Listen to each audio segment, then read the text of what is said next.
Werner, the official ladder of the NCAA basketball championships and the official ladder of professional contractors everywhere. Werner, #1 in ladders. This is the Best of Mike and Mike podcast on ESPNRadio.com. The Best of Mike and Mike. Hey, it's Golick. Thanks for checking out the Best of Mike and Mike podcast. Here's what we've got for you today. Latest NFL news, and would the Redskins take Mariota at number 5? We asked DeAndre Jordan if he minds the hack-a-player strategy. Our latest Twitter view involves the Rays, Evan Longoria, and having fun with Will Ferrell. The Best of Mike and Mike. Mike and Mike. As the big fella is back, and right off the bat, we're jumping on board with the #1 trending topic in the United States. The #1 trending topic is hashtag good advice in 4 words. So we're asking you for your good advice in 4 words for your favorite team. I just threw that up on my Twitter at ESPN Greeny. And Golick, you like this. The first 2 that came in were from Mr. Super Bowl, why you so cheap at Patriots. And the next one, Ryan Sal, don't be so stupid, don't be stupid, hashtag Brown. Wow. Those are the first that have come in, but keep them flying. And your good advice in 4 words for your favorite NFL team. Welcome back, big fella. Well, I appreciate it. Glad to be back. I was at Cincinnati's pro day. Jake had his pro day yesterday, so watching a little bit of football. All went very well. So fun to watch, especially when your kids are involved, but other guys on that team I got to know as well. It's always good to watch that environment, with scouts out there checking everybody in their shorts and their T-shirts do their thing. So it was fun. It was definitely enjoyable. And all those scouts are going to be in Eugene, Oregon today. Yes. Marcus Mariota has his pro day. We'll get to all of that coming up. As you heard in the open, Will Ferrell is coming on today. So Will Ferrell live today. He is on 10 different spring training baseball rosters. He's expected to play in 5 different games, and all of it is to raise awareness for Stand Up to Cancer. So good for him. That's and we will have Will Ferrell on at 9:30 Eastern. He's going to be helicoptering around to these games and doing a lot of uniform changing, I guess. Well, if there's one thing that we can never be accused of, it's overlooking silly comedy. Well, absolutely right. I mean, the one thing will happen, because it happens in every one of his movies, and he's going to be changing uniforms, is you'll catch a shot of him in his underwear. Right. Because in every movie he's ever made, he's just been in his underwear with that nasty body of his, but God love him. He just does his thing. So we're looking forward to that, and it gives us the opportunity to play Will Ferrell drops all morning long, and then we will do our Twitter view today. So we will be taking your Twitter questions for Evan Longoria, star of the Tampa Bay Rays, will be here 8:30 Eastern this morning, and you will do the interviews. Tweet them at us using the hashtag TwitterView, and we will interview Evan Longoria using your questions, not ours. Let's jump into it. Mike and Mike presented by Progressive Insurance. More independent agents sell Progressive Insurance than any other brand. Find an agent at Progressive.com. Now that's Progressive. All the talk yesterday, all the way through the day, was about Chip Kelly, who met with the media yesterday. You've probably heard most of it now, particularly this part. Let's dispel that right now. I think that stuff's crazy. You guys have been going with that stuff all along. I think Marcus is the best quarterback in the draft. We will never mortgage our future to go all the way up to go get somebody like that, because we have too many other holes that we're going to take care of. So the conventional wisdom, Mike, even before he said that, despite what everyone else thinks, is that when Chip Kelly went out and got Sam Bradford, it's because he is a huge fan of Sam Bradford, because Sam Bradford ran the spread fast offense at Oklahoma, because Sam Bradford, when healthy, apparently meets many of the criteria Chip Kelly likes. I have a bunch of advanced stats that suggest good things for him, and that if he can keep him healthy, he thinks Sam Bradford can be his quarterback. Does this close the book, in your opinion, on the Eagles' pursuit of Marcus Mariota on draft day? Absolutely not. When are we expected to believe anything a head coach says at this time? Listen, and I'm not saying if Chip Kelly is trying to deceive us, I have an issue with it. None at all. You know what this time of year is about? Poker face. That's what it's about. It's about what message do you want out there? What message are you sending to try and get to your ultimate goal? He may very well have stood up there and told the absolute positive truth, that they have no interest in jumping up, that it'll cost them too much for Mariota. But when I sit here and say, oh, you know what, we always listen to pressers and say, well, how did he sound? Let's parse the words. Do we believe him? Come on. We don't believe anything that is said from a couple of days ago up until draft day of what a team says they want to do. His new quarterback, Sam Bradford's excited. I think any quarterback in this league would love to play for Chip and his offense. It's extremely quarterback friendly. in the tape that I've watched, it just looks like it's a lot of fun to play in. I think it's similar to what I did in college at Oklahoma. So, I'm extremely excited to be here and ready to get rolling. For what it's worth, Nick Foles' family apparently had said that he was ecstatic to be out of Philadelphia. But one way or another, I think that Sam Bradford's not lying there. A lot of quarterbacks look at that offense and think it would be fun to run. Well, it's exactly right. Plus, going back to what I said, it's not like they brought Sam Bradford in and pulled him aside and said, you know what, Sam, you're just a pawn in our game of life. You may be on the move again if we try. They're not explaining that to him either. They make their moves. Everybody thinks these moves are the one, and they very well may.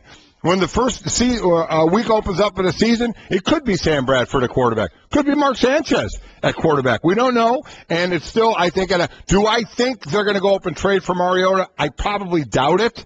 But there's no way I'll sit here and say, oh, yeah, I believe everything he said. And again, I don't mean this in a bad way at all for coaches to get their own message out. But he's right about the offense. Who wouldn't love to run this offense, this spread-out offense? You bring in, again, Ryan Matthews, and we'll get to the running back position there. But another one of these quick, fast-cutting guys that love the big holes in the open space to go with Darren Sproles, smaller guys catching the ball out of the backfield. I mean, it's going to be a fun whip-it-around offense. And he fits right into Chip Kelly's plan because he had an ACL injury at one point. And Chip Kelly seems to be accumulating as many of those guys as he possibly can. That was Stink's joke yesterday. Chip Kelly did address it. It's really essential for us to get Mark back here. And then when the opportunity with St. Louis came up to get Sam, same exact thing. Do you don't want to lose Nick Foles? No, you don't want to lose Nick Foles. But you got to have to give something up to get something. So, the deal with Sam Bradford, if he never tore his ACL, he'd never be traded. And when you look at this league, the injury rate in the National Football League is 100%. It just matters what the severity is of it. I watched that news conference yesterday. Yeah. Basically what he said was, look, am I concerned about the injuries? If it hadn't been for the injuries, this is his words now, Sam Bradford would never have been available to us in the first place. I don't know if I believe that at all. A lot would have depended on the year he had, because then the Rams would have had to make their decision on what they wanted to do. So I don't believe that part of it. But I do believe, we started hearing, we had this idea of the Chip Kelly offense when he got to the NFL. And then when Nick Foles was quarterbacking, then the thought was, well, he can do it with any quarterback. I think he'd rather do it with a movable quarterback, and Nick Foles is anything but. That is a large human being. When he was on our set in New York, he was a basketball player. He's a big guy. I do think he fits in the Rams system better. I don't think he fits in that movement offense as well. I completely think that. So I do think he'll be happy to be playing with the Rams and playing from the pocket, moving only when he has to, and moving the ball around that way. So I think from a quarterback playing standpoint, Foles fits better with the Rams, and Bradford does fit better in the Chip Kelly offense. I think Foles will be the starter there. Let's wait and see what's going to happen in Philly. Bradford's first order of business is actually as a recruiter. I've been trying my hardest. I called him, I texted him, I've done everything. We've been in communication. I think if we could somehow land DeMarco, it would be a great pickup. Not only is he a great player, he's a great person. He's a really close friend of mine too. But I really think that he can help this ball club. DeMarco Murray was a college teammate and college roommate of Sam Bradford at Oklahoma. Let me say this: if you want to look at the undervalue or how much running backs are valued in the NFL, just look at what's going on. Look at the players that have signed. Look at the money that has gone around, and look at where the leading rusher in the league is right now, calling a team to say he'd like to come visit that team.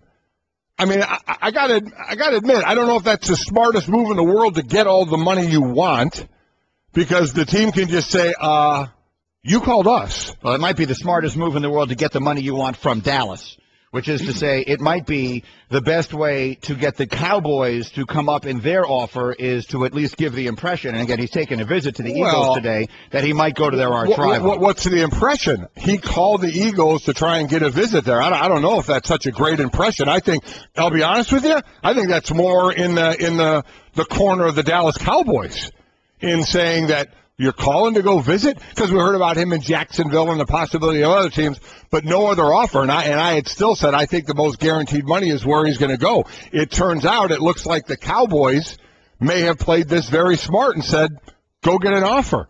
Because now he's going to visit Philadelphia, where they have Darren Sproles. They just signed Ryan Matthews to an $11 million deal, $5 million of it guaranteed. Chip Kelly just said, we're not mortgaging the future for anybody. DeMarcus Murray wants a lot of money, And a team like Jacksonville, there are teams that could pay a lot of money, but he has said he doesn't want to. And now, how many running backs are you putting back there to fit in there, and how much would you pay him?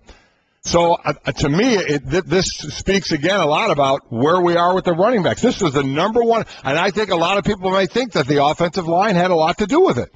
And that may be a disservice to DeMarco Murray and not fair, but the reality is the reality. You know what it is? He ain't getting any big money offers right now. What Bill Polian, sitting right here in this studio, said to us yesterday was it's not that the position has been devalued, but you can't pay two guys number one money, and you need two guys now. The league is in a place where you need to have two running backs, that it's too much for one guy to carry the entire load. Now, DeMarco Murray did last year for Dallas, and he played hurt. He did everything in the world they asked him to do, and I told you all season long, and you yelled at me, and Chris Carter yelled at me, that they were going to give him too many touches, and then the whole league was going to shy away from him, and that's exactly what's happening. Bill Polian said, history shows us that when a guy has as many touches as DeMarco Murray had last year, he never has as good a season again, which is true, which is why I was saying all season long, he should be demanding they cut back on his touches, because he's going to get to the offseason and no one's going to pay him. But no player's going to do that. Then what are you getting as a player? You can't do it. If you want to say, where is he supposed to go? Now he's stuck in between. You just said it yourself. He was the best running back in the league this year. He played hard and did everything you could ask him to do. Then that's the business. A player's going to walk in to his head coach and say, you know what, play me less so I can get more money in the free agent market? Come on. I don't think you say it that way. Not going to happen. All right, then you know what? Then something's got to be done. So then, because basically doing everything you asked him to do got him punished. Yeah, okay. You know what? Unfortunately, I'm not saying it's the greatest thing in the world, but what was his recourse? Asked to play less, and now going around the league is the fact that you asked to have your basically a pitch count. I'm not saying it's a great situation for him at all, but I'm also not saying he can't go in and say, give me less carries. You know what you're paid to do? Carry the ball and catch the football. You're paid to go do that. I was just talking to a guy last night when I got off the plane, delayed, late, the whole deal. He gets off the plane, he says, where do you think DeMarco Murray is going? I said, you know what, I don't know, but I at first I did not think back to the Cowboys. I thought he was going to grab the most money. And the guy immediately said, what about loyalty? I said, what about loyalty? I said, he just ran for the most yards in the NFL last year. Shouldn't the Cowboys, if you want to talk about loyalty, say, shouldn't your team, the Dallas Cowboys, pay him a lot of money because he carried the ball every time they gave it to him, and he caught the ball, and he played with a broken hand? I said, why is it just the player has to be loyal to the team? I said, why shouldn't the Cowboys, if you want to talk about loyalty, be loyal to him? We overworked you. We worked the heck out of you. Now, you know what? Go get an offer. Right. And but that's the business for the running back right now. I said, you know what loyalty is? You play for a team, and they pay you good money to play for a team, and then after that, it's business decisions. Yeah, well, I mean, that's exactly what it is. But the bottom line of it is, if there were to be any loyalty displayed in this, or if you could accuse anyone of not showing it, you're 100% right. It's the team not showing it to the player, not the player not showing it to the team. I'll quickly say, to finish that before we go on, I have been a little surprised at the DeMarco Murray market, that there hasn't really been anything out there just yet. So I'm going to be very, very curious on where this thing goes. The longer it goes the way it's going, the more it looks like he would end up back in Dallas. I'm not the least bit surprised. Yeah. I mean, it was incredibly easy to see coming. They ran him into the ground, and no one's going to sign him. Not this much. No, I completely disagree with you. Not this much. Well, according to Polian, his agent set an unrealistic bar at the beginning of discussions. That's a different story than running a guy into the ground. That, to me, the running the guy into the ground holds little bearing, not as much bearing as maybe the agent overstating what they were looking for. Well, one way or another, you got in the middle of my coming home stuff. I didn't get enough of this yesterday. Oh, no. Ferrell Rivas says, come home, my friend. Probably a good thing I wasn't here. As we take it through, again, Golick was not here to comment on the three colossal moves that were made on the opening day of the new NFL year. So let's get your thoughts on those, beginning with Mr. Rivas. Well, listen, it doesn't surprise me. I mean, nobody was going to The one thing I didn't know, because I'm not in Darrelle Revis' head, was where is he at? We know he loves money, but he goes to New England and wins himself a championship. So where is he right now? He's already made the most money of a cornerback since he's come into the league, and he's on pace to obviously continue that. So where is he as a football player? Is he now looking to load up on Super Bowl rings, where your best chance would be take the money they're offering in New England and you have the best chance, without question, of the two teams we're talking about to load up on your Super Bowl rings or grab more money. And this is, and his talking about DeMarco Murray and expectations, and maybe that was too high. What did we hear Revis set his at? $40 million guaranteed. And what, got $39 million guaranteed, and nobody else was coming to that number except for the Jets. New England wasn't going to, so this is where you find out. And I heard Darrelle Revis say this is more about my heart and not the money, and that's fine. But you know what? If he stood up there on the mountaintop and said this was about the money, I would have zero issue with that at all. Zero issue. He's shown it's about the money before, and I'm not saying that in a negative way. One bit. Go get your money. I zero problem with it. So this doesn't surprise me at all. He's had a history of signing deals and then wanting more money a little bit into that deal and getting more money. He's been able to be a free agent for 2 years in a row. We always talk about in professional sports, strike when the iron is hot. His iron was hot a couple of years in a row, and he can strike. So this guy is considered the best corner in the game. He's got himself a Super Bowl ring, and he's getting a ton of money. What's bad here? And the winners are the Jets. Because in this aggressive Todd Bowles defense, you get a guy who you can count on, whoever he's going to cover, to take care of his business to help an aggressive defense. So I think it's a fantastic move, and I think an expected move. One way or another, by the way, Vegas loves the Jets off-season. The day after the Super Bowl, according to the Westgate Las Vegas Superbook, the Jets were 40-1 to win the AFC next year. With the acquisitions of Brandon Marshall, Darrelle Revis, and yesterday Ryan Fitzpatrick, as of right now, that same casino has the Jets 18-1. So they've gone from 40-1 to 18-1. So Vegas loves the move. How about Jimmy Graham to the Seahawks? Well, I mean, if you just look at it, and, you know, you've got numbers, however many you want, of the lack of tight end productivity in Seattle and the productivity of Jimmy Graham. And you put those two together, and it gives Russell Wilson one of the best, biggest toys in the game. There's no doubt about it. Now, injury had a lot to do with that. Zach Miller was supposed to be their guy out there, and he got injured. He only had 6 catches last year. Luke Wilson comes up, you know, and shines every now and then with a few big catches, ended up with just 22 on the year. But Russell Wilson, he didn't target his tight end once in the Super Bowl, not once. And the Seahawks have never had a tight end go over 637 yards receiving in a season. I mean, they just haven't had a tight end. And now they have a tight end. We keep talking about, and their wide receivers can't stand when we say it, about the pedestrian is the word that was used for those wide receivers, and I think they're certainly better than that, but that there were no big-time number one receivers there. Well, now you got a big-time number one target and a huge matchup problem in Jimmy Graham. So I saw that because you thought the relationship didn't seem like it was a very good one in New Orleans. So they make that move. They're going to save a ton of money when Jimmy gets another. He's in the midst of a deal. He's the highest capped tight end this year at $11 million. And I quite honestly, I think the Saints got back a heck of a center in Max Unger. Guy's been to a couple of Pro Bowls, had some injury issues last year, and they get first-round pick as well. So I understand it from their part. But looking at Seattle, I mean, Russell Wilson just has to be laughing, snickering at just what a great weapon that he has. And then finally, quickly, and we'll have more time to get more in-depth into this, but the other sort of jaw-dropping, oh, my God, I can't believe that just happened move was Sam Bradford and Nick Foles, which we touched on briefly. But overall, it sounds like you kind of like it from both sides. Oh, I absolutely like it from both sides. I think he was done in St. Louis. He never set the world on fire there, and they had to make a decision about him, and him getting hurt kind of made that decision to where you heard Chip Kelly say if he didn't get hurt, he probably wouldn't be traded again. I don't know if I completely believe that, but getting hurt, I think made that decision for the Rams that they were going to part ways with Sam Bradford or find a way to. And I do think both these quarterbacks, as I said earlier, flipping, fit those systems better. Of what St. Louis wants to do, I definitely think Foles fits it better, and Bradford and moving around in this offense, I think fits it better. So I get completely that move. All right, again, the number one trending topic in the U.S. when we got here this morning was hashtag good advice in 4 words, so we thought we'd jump on board. Tweet at us using the hashtag good advice in 4 words. What's your good advice for your team in 4 words? The best of Mike and Mike.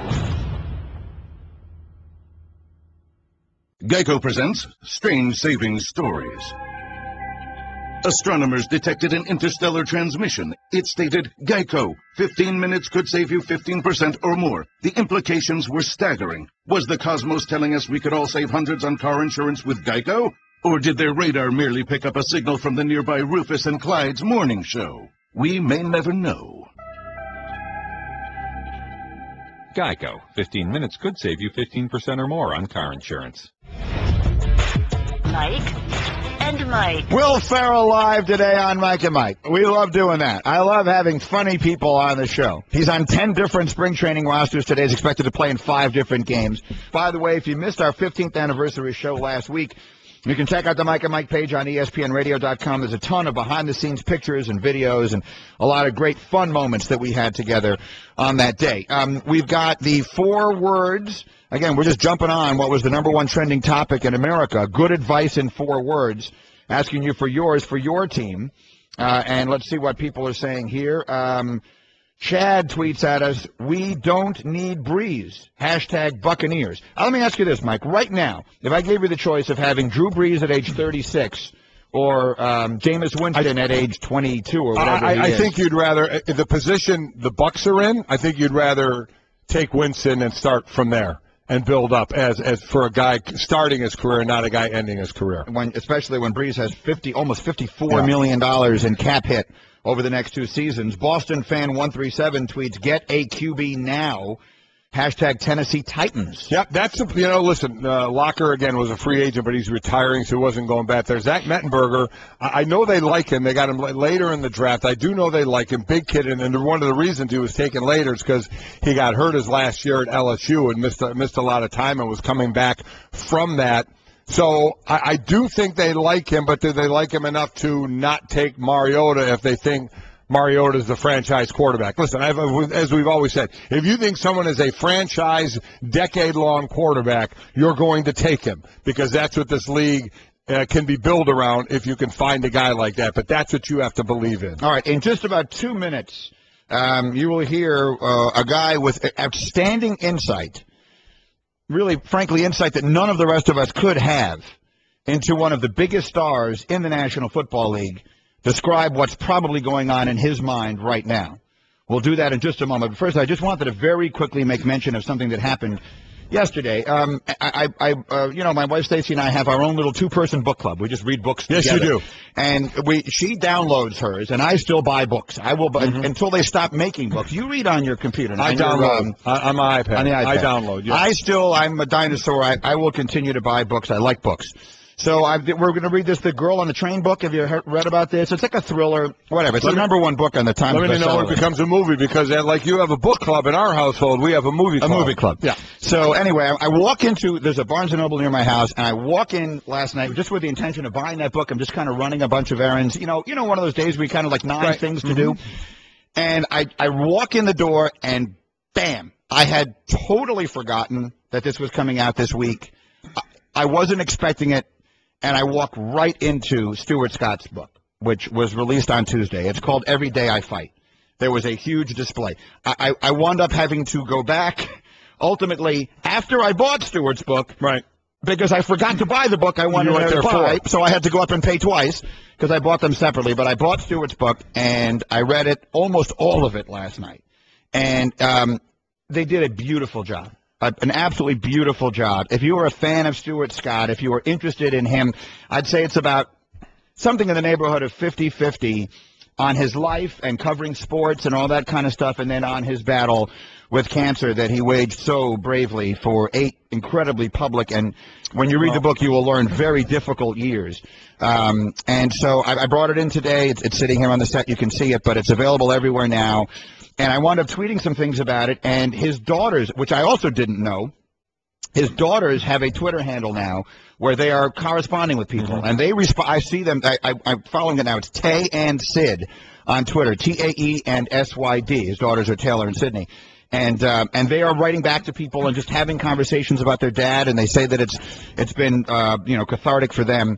So if you're interested in that, you can follow them on Twitter, and you can send a note to them to tell them if Stewart was important to you. I'm sure that'll make them feel really good. And if you're interested in the book, it's available, and I really recommend it. I'm not going to say I enjoyed reading it. It made me very sad last night, but they did a beautiful job. I hadn't seen his daughters in a while, and at the basketball game, celebrity game that we coached, they were there, and we honored Stewart before that game, and hadn't seen them in so long. It just took my breath away, because I had known them. Stewart and I lived close to one another, away from ESPN, and so I'd known them, especially when they were younger. Little girls. Yeah, they're women now. They're not little girls. So as they're showing the book on camera, and you see the front of it with Stu on the front, I'm staring directly at the back. Turn it around. Turn it around. It's in front of.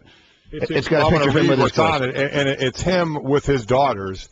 And his quote: "When you die, it does not mean that you lose to cancer. You beat cancer by how you live, why you live, and the manner in which you live." So you saw the front, but I saw that, on the back. That's his quote from the ESPYs, of course. That's what grabs you, is just, he's sitting there with his daughters, and you hear so much about his fight for this was so much for his daughters, to be there for his daughters. So, I don't imagine it was a great read. I mean, it's a great read, but it's not a great read. Get a box of tissues or something, because it really is. But again, it's beautifully done. He basically finished it right before he died, apparently, is the way it's explained by the guy who wrote it with him. But one way or another, I just wanted to make mention of that. It smacked me in the face. I don't know why I wasn't thinking of it. I saw the author here. He was on all the shows on TV on Tuesday. So, I mean, in my head, I knew the book was out, and I had made a note to myself, I will definitely get it. But I wasn't thinking it at all in that moment when I walked in, and then just boom, and it just stopped my whole day. I did not do any of the things I was planning on doing yesterday, because I did something much more important. So anyway, but if you are, that's the other thing I discovered yesterday, is if you are a fan of Stewart's and you would like to let his daughters know that he was meaningful to you, I'm sure they would appreciate it. They are on Twitter together now at TAE and SYD. Okay, Mike and Mike. Let's move forward here quickly. Chip Kelly, it's worth mentioning, just for what it's worth, and we're most. I mean, Stink was obviously largely joking when he was talking about going back to school, and all that kind of stuff. For what it's worth, Chip Kelly left college with a show cause penalty, right? Yes, he did. Many people think that he got out kind of in the legendary, one step ahead of the posse. Well, people talked about that with Pete Carroll. Pete Carroll, too. Yep. Chip Kelly's 18-month show cause order administered by the NCAA expired on Christmas Day. So he can be hired by any college team without hindrance, which would not have been the case during those 18 months, for whatever that's worth. Listen, he's not making moves here and doing what he's doing to get back to college. I mean, come on. The guy is a coach. Coaches love to coach, and coaches have their idea of what they want to do. He has his idea of what he wants to do. There may be those of you, we'll talk to Sal Pal in about 20 minutes, who don't like the way he's going about doing it. And that's fine if you don't, but it's going to be very easy to figure out if he is successful or not in making these major moves. He had 10 wins in year one and won the division. He had 10 years in year two and didn't make the playoffs. But 20 wins in 2 years is nice, is a nice record. So the thought is there's no steps back for him allowed. It's forward. Not that if he has a losing season this year he's going to be gone, but he is certainly on the clock. This is now his team with his decisions, 2 10-win seasons. The expectation is to go further than that.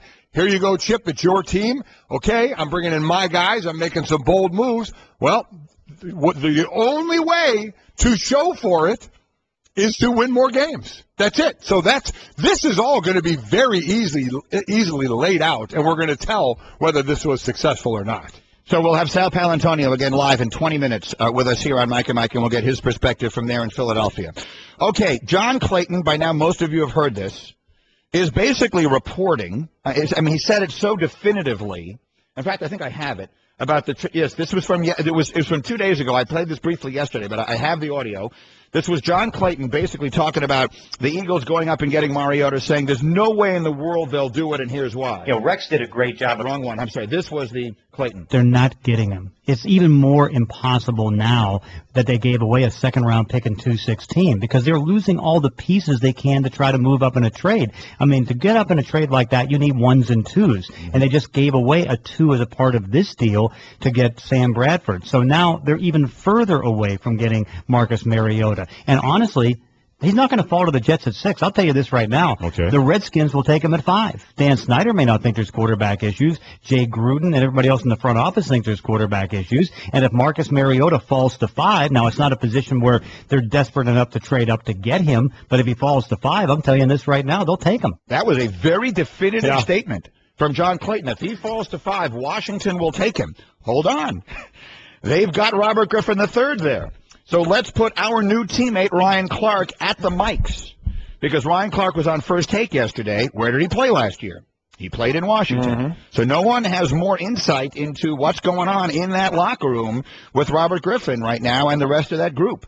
And he did not hold back. This was Ryan Clark yesterday on First Take at the mics on the talk of Marcus Mariota going to Washington. You bring in a new GM. So RG3 is not his guy.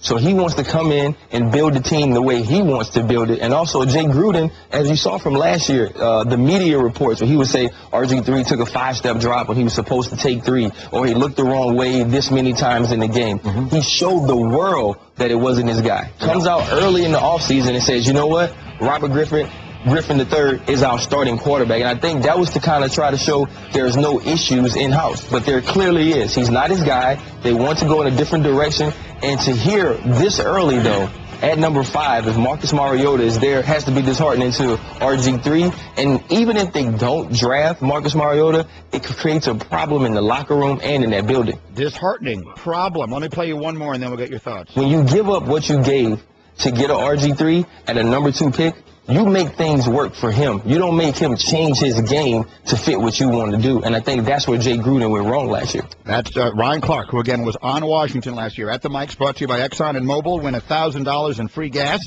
in the What Fuels You contest. Details at Exxon.com and Mobil.com. Golick. Well, as far as what's going on in the locker room, that's already going on in the locker room. So I don't think if the thought that they may take him at 5 is going to make things worse in the locker room, I don't buy that. And anyway, all of that is as Colin would say, that's an RG3 problem. If RG3 lets that get to him, that's a you problem. That's his fault. RG3 has to not worry about any of that and just prepare to play football the best he can.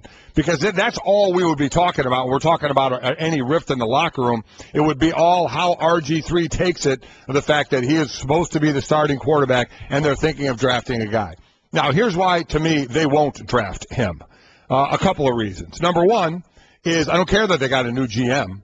New GM, RG3 cannot be his guy. What does that new GM, as far as I don't know that. I'm not on the inside, but I feel pretty confident in saying this. You tell me if you think I'm wrong. Go ahead. Of owners that are involved, I don't care what this GM says, the owner's making this decision.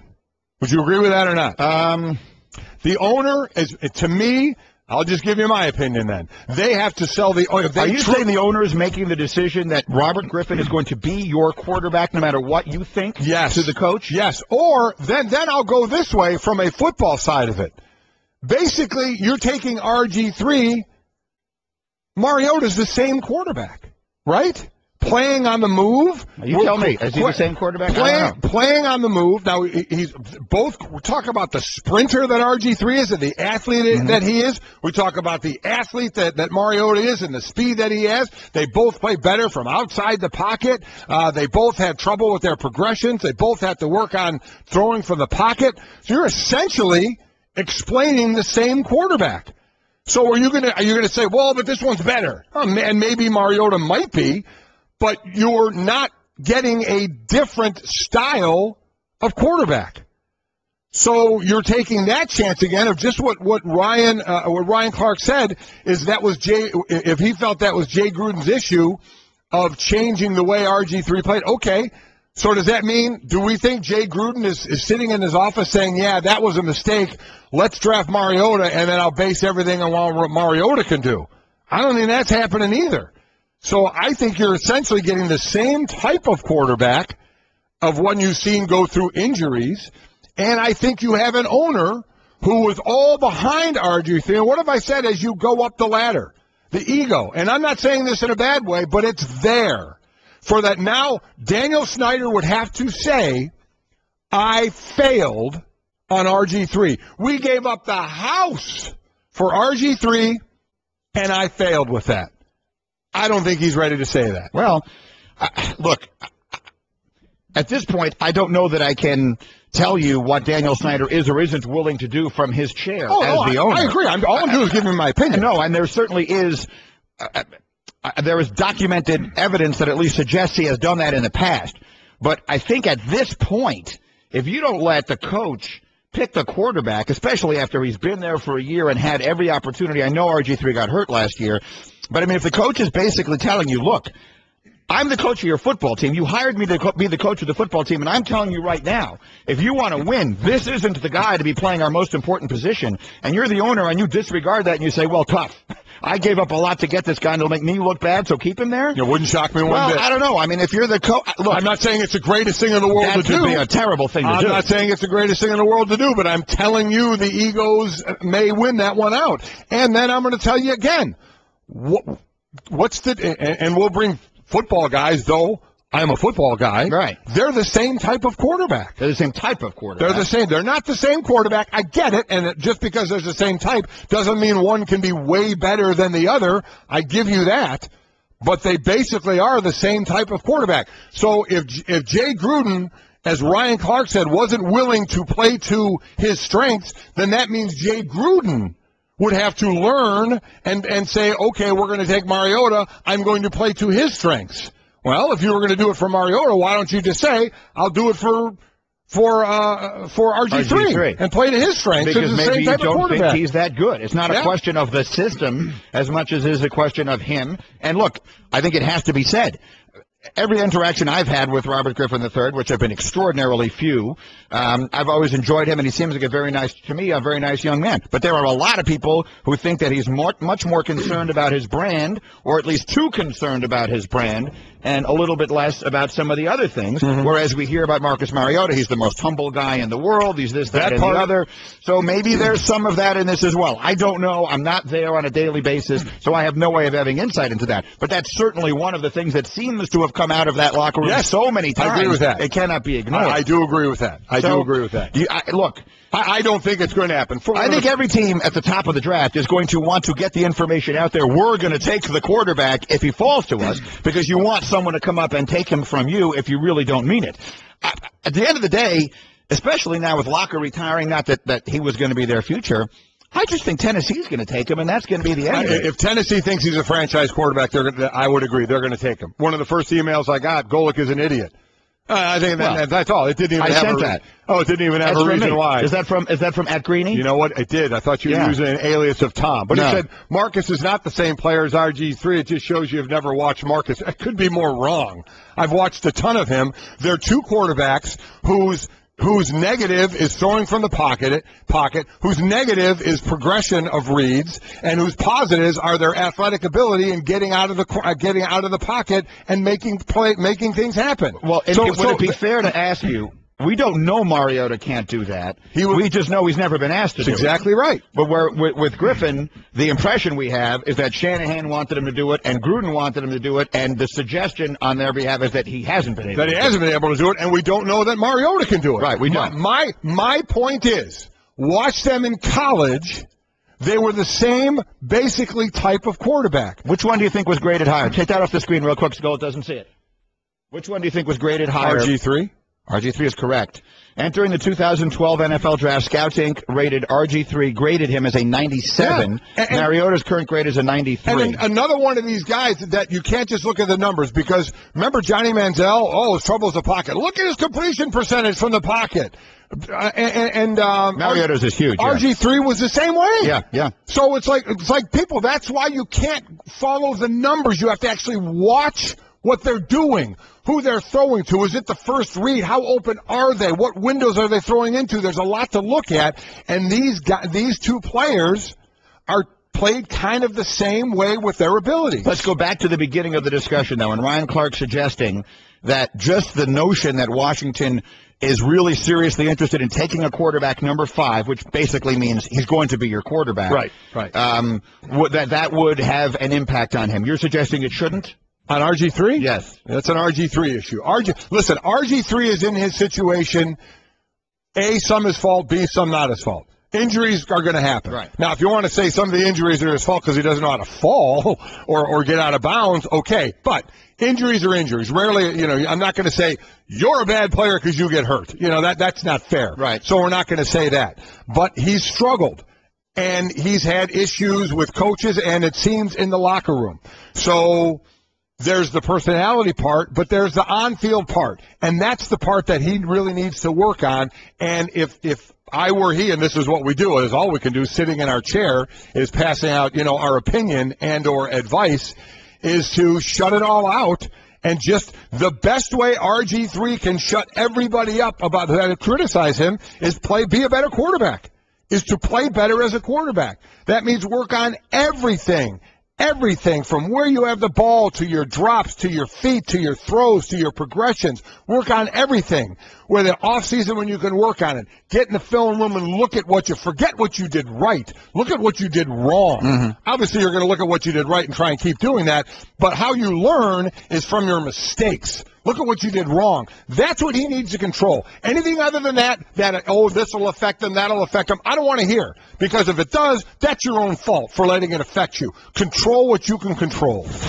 The best of Mike and Mike. Mike and Mike. All right, the superstar is with us here, and again, your chance. We've been taking your Twitter questions all morning long, and we will ask them to Evan Longoria. Good enough to join us now on the Subway Fresh Take Hotline. Good morning, Evan.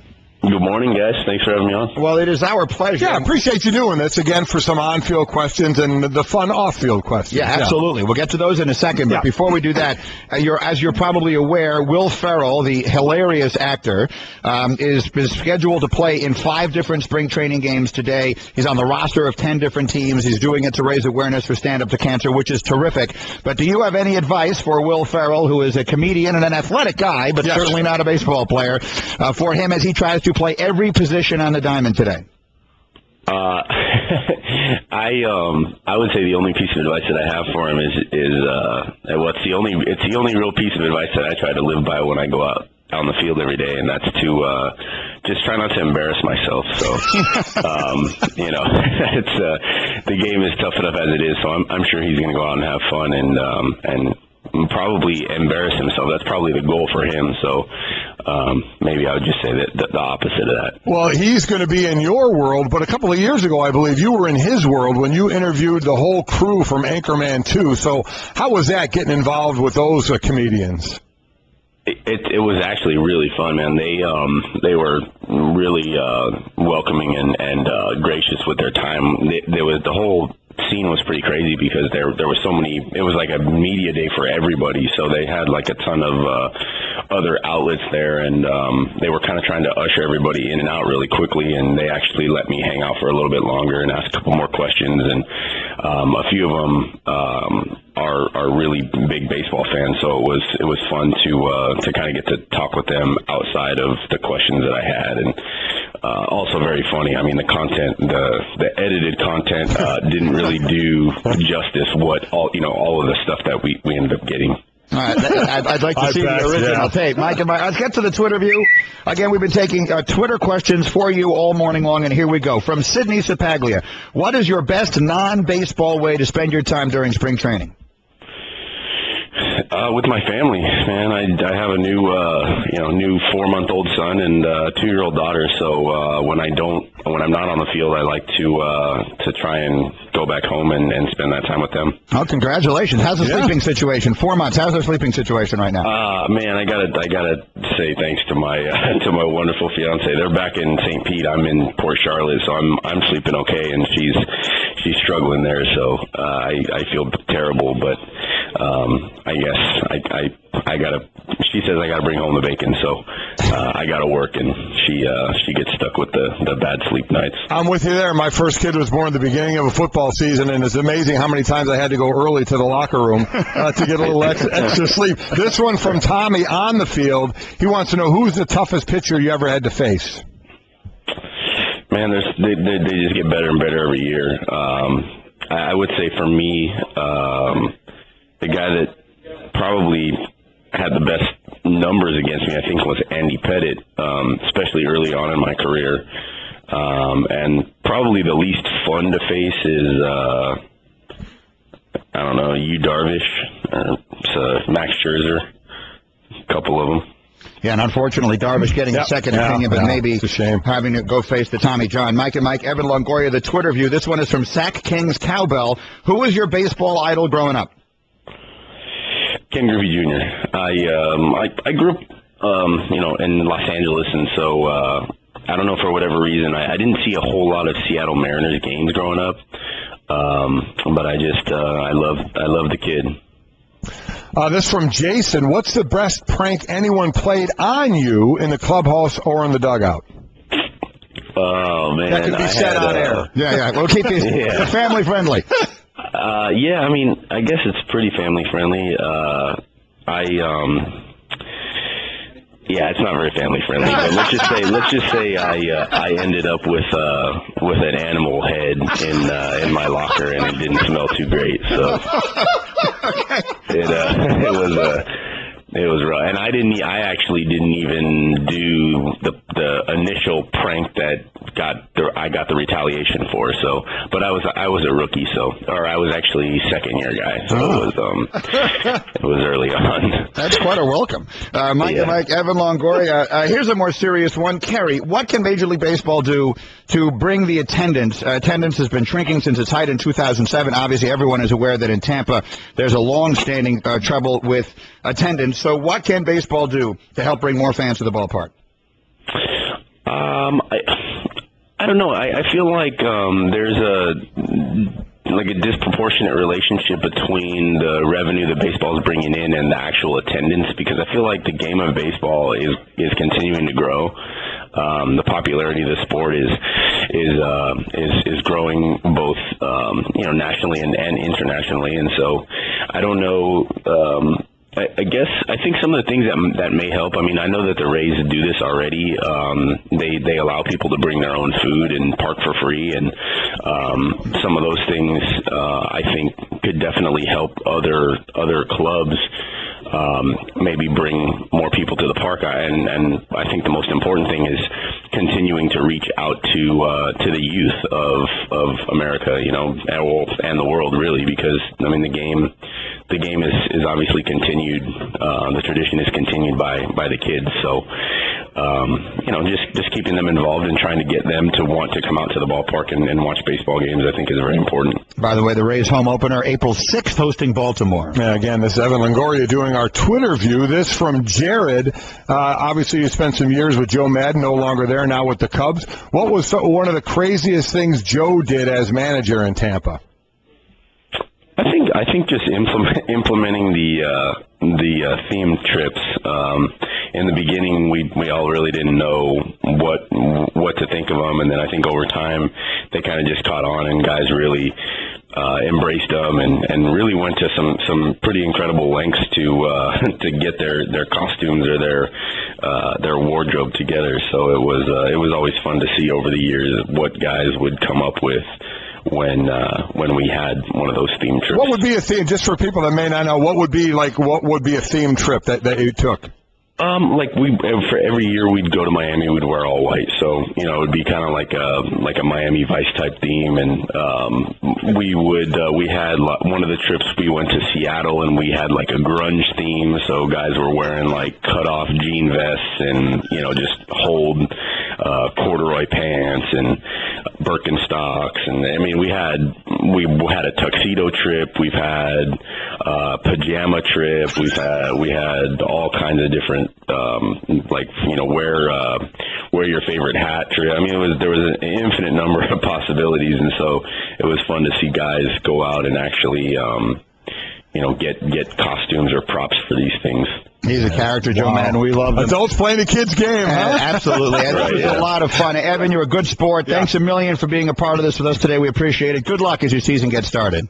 All right, guys. Thanks for having me on. The best of Mike and Mike. We had a lot of trouble getting a hold of DeAndre Jordan. It wasn't his fault. We had some hotel operator issues, so let's just bring him on for a moment here because he's good enough to get up for us. The always a lot of fun DeAndre Jordan of the LA Clippers is having a magnificent season. In fact, in the last 13 games, they've been without Blake Griffin for 14 games. In the last 13 games, DeAndre Jordan is averaging over 19 rebounds per game. DeAndre, Mike and Mike, how are you this morning? I'm good, yeah, and just to reiterate, it's not my fault. No, no, it is not. Absolutely not your fault. We are well aware of that. Give us a sense. When you knew that Blake Griffin was going to be down for a period of time, you clearly have taken it upon yourself to take over the rebounding responsibility for your team. What was the mindset when you saw Blake go down? Well, I mean, when somebody goes down like that, obviously Blake's an all-star, forward and one of our, top two guys on our team.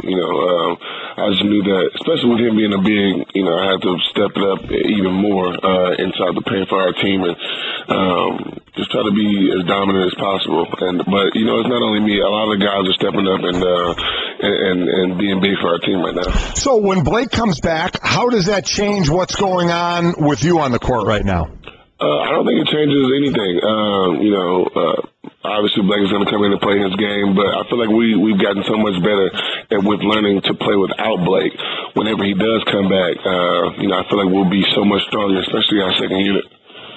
Mike and DeAndre Jordan is with us. You've had some very high praise from a lot of different players. Your own coach suggesting that you deserve to be in the MVP conversation, and a lot of people suggesting that you should be a runaway favorite for Defensive Player of the Year. When you hear things like that, what does it make you think? It's definitely humbling, and it's an honor to hear those things, especially from your peers and different coaches. But that's definitely an individual goal of mine, but the ultimate goal is for us to win a championship, and that's the thing that's on my mind right now, honestly. And what had to be on your mind, I'm sure, in a time still is talking to DeAndre Jordan from the LA Clippers, is the Hack-a-Jordan situation that was going on. Before we even talk about going to the line in those situations, how aggravating is it when that's going on the court, when you're being fouled at times the way you are, just to put you on the line? It's definitely frustrating. I feel like it was more frustrating before when I was a little younger, or maybe a couple of years ago. But now I look at it, kind of as a positive, because that's the way that teams have to, be able to try to stop us because we're scoring so much. But my teammates and our coaches give me so much confidence when I go up to the line that, if I make one or even miss both, they give me the confidence in saying that, go down there and get us a stop or help us get a stop, then the score's still the same. So if we do that, then, it doesn't really work. It's not really as effective. DeAndre Jordan has had double-digit rebounds in 13 consecutive games. In the last 10 years, only Kevin Love had a longer such streak at 14. When you go to the line, what's the hardest part of it? Is it the mental part? A lot of big men in the history of the game, including the great Will Chamberlain, have had trouble shooting foul shots. What is the hard part of it for you? I honestly think it's more mental than anything, because before practice, after practice, even before the games, you're knocking down so many in a row. You're not thinking about it at all. You're just going up there, but with adrenaline and running up and down the court, then the time and situation, you start to think about it too much, and after when you start thinking, it doesn't become second nature. It's just your mind's getting too much involved. But, when you're up there, your teammates are just like, go ahead and knock it down, or somebody may say something funny and to take your mind off of it. Those are the things that you really look forward to when you go to the line. I think, and DeAndre, and really appreciate you joining us this morning, I think what everybody really wants to know is how your new owner, Steve Ballmer, has affected all your guys' electronics usage on the team. Well, we still are able to use, other products. That wasn't taken away from us just yet. There was a rumor that everybody, if you had an iPhone, you had to get rid of it. That's not true. But no, Steve's been great. His energy and, the way that he wants to win, it's contagious. And you can tell that he really cares and he really wants us to be successful. And it's really cool to play for somebody like that. Well, DeAndre, it's always a lot of fun to have you on. We apologize for probably getting in touch. It was absolutely not your fault. It was ours. So we look forward to doing it again, and continued success. You're playing great. Keep it up. Thanks very much. Thank you, guys. Mike and Mike. Today, Will Ferrell is doing something funny and with a very serious cause. He's on the roster of 10 different teams. He's going to play baseball in 5 different spring training games, going to play every position on the diamond, and he's doing it all to raise awareness for a terrific charity called Cancer for College. Our pleasure to welcome on the Subway Fresh Take Hotline one of the funniest people in the world. Will Ferrell is back with us on Mike and Mike. How are you, Will? I'm great. How are you guys? We're terrific. Where did this idea come from to play for all these different teams today? Well, it just dawned on me that with the transient nature of sports today, with a lot of the players changing teams all the time, that a lot of these clubs now are really looking for a clubhouse presence. 47-year-old journeyman, to provide the intangibles. And that's what I can provide. And by journeyman, I mean someone with no baseball ability whatsoever. I guess that would be the obvious question. What skills do you have? Well, I hit 390 my senior year. As a right fielder for the University High School Trojans. So I'll be bringing that skill level to the field. I've been doing some baseball workouts, but for the most part, it's just going to be sheer guts out there, sheer guts and instinct. Absolutely. Will we see the return of Rojo Johnson, who once took the mound for the Round Rock Express? I hope not. He's a degenerate. He's a criminal. I don't think he's allowed back in the country anymore. Yeah. Mike and Michael, Will Ferrell. Okay, we have to ask, because we've been playing you drops from all of your movies all morning long and all that kind of stuff. When people walk up to you in the street or wherever the case may be, an airport, wherever the case may be, what is the one movie or the one line that you hear the most, that people will quote to you the most often? It just depends on the scenario. Obviously, there's a lot of... used to be a lot of old school references. You're my boy, Blue. Then it kind of transitioned into Anchorman with, a lot of quotes from Ron Burgundy. I'm fortunate enough to have, done enough of these that have resonated with people to where I'll get a lot of various things shouted at me. How great is that? You're not known for one line. You're known for multiple lines. Yeah, it's, to actually... leave Saturday Night Live and go on and have a career in movies has been extraordinary. And Mike Ditka told me that more people walk up to him and call him Juicebox at this point than recognize him as the coach. Well, I hope he considers that a positive.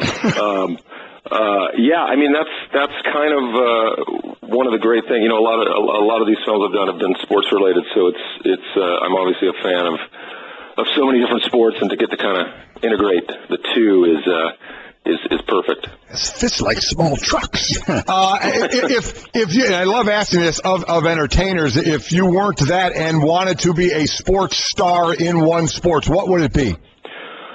Well, that's kind of what the goal of today is. I'm hoping to land with the club. And it's going to be, look, I'm not a professional baseball player, right? We know that. Yes, I think we know that. However, that's the beauty of sports. What if today I play out of my mind and I make the regular roster? That's going to be a dream come true. And don't bet against me. Is what I'm telling you. Okay. I know I'm going to replace some poor 20-year-old, but crazier things have happened.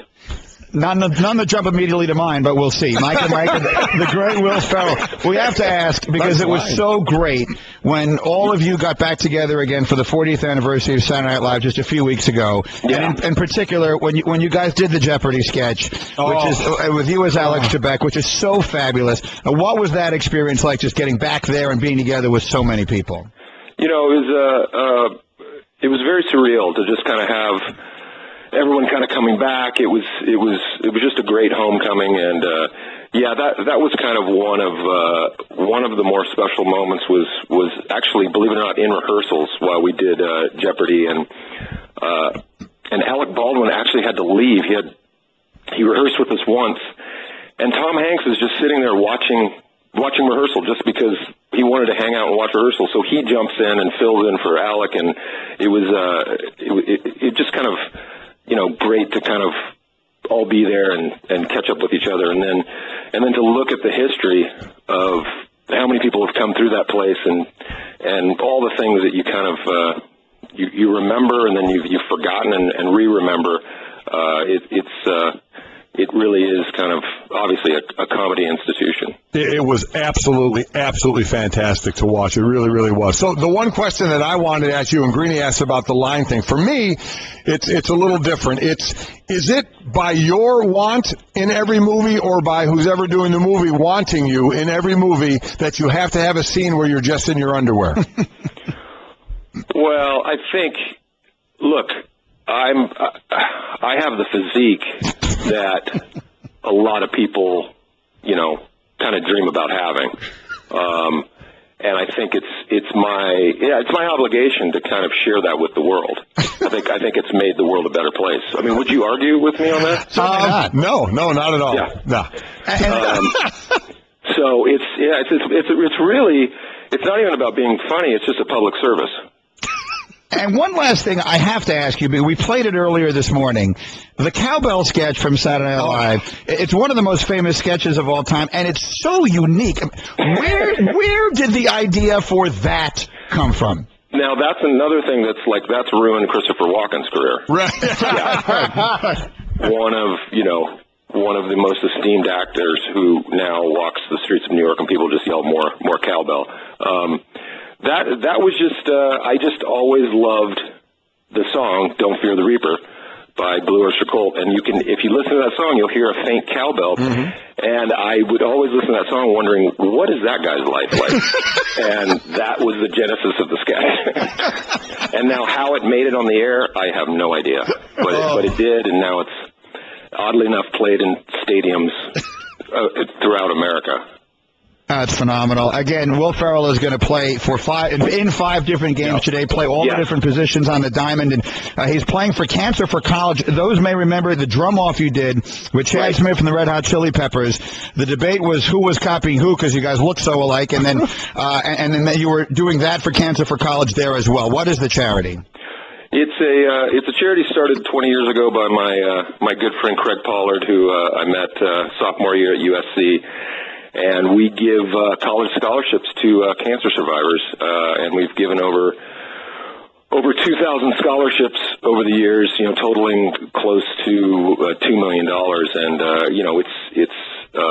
it's a very small kind of mom and pop run charity. So, to have a day like this where HBO and Major League Baseball have helped us raise $1 million.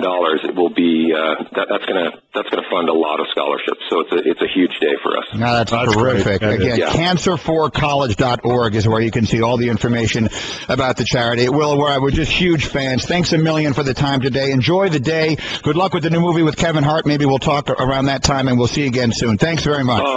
Golick, if I hit a home run today, I'll dedicate it to you. I appreciate that very much. Okay. I'll be watching. Okay. Thank you, Will. This has been the best of Mike and Mike on ESPN Radio Pod Center.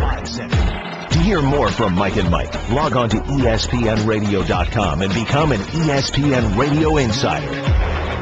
The best of Mike and Mike. Werner, the official ladder of the NCAA basketball championships and the official ladder of professional contractors everywhere. Werner, #1 in ladders.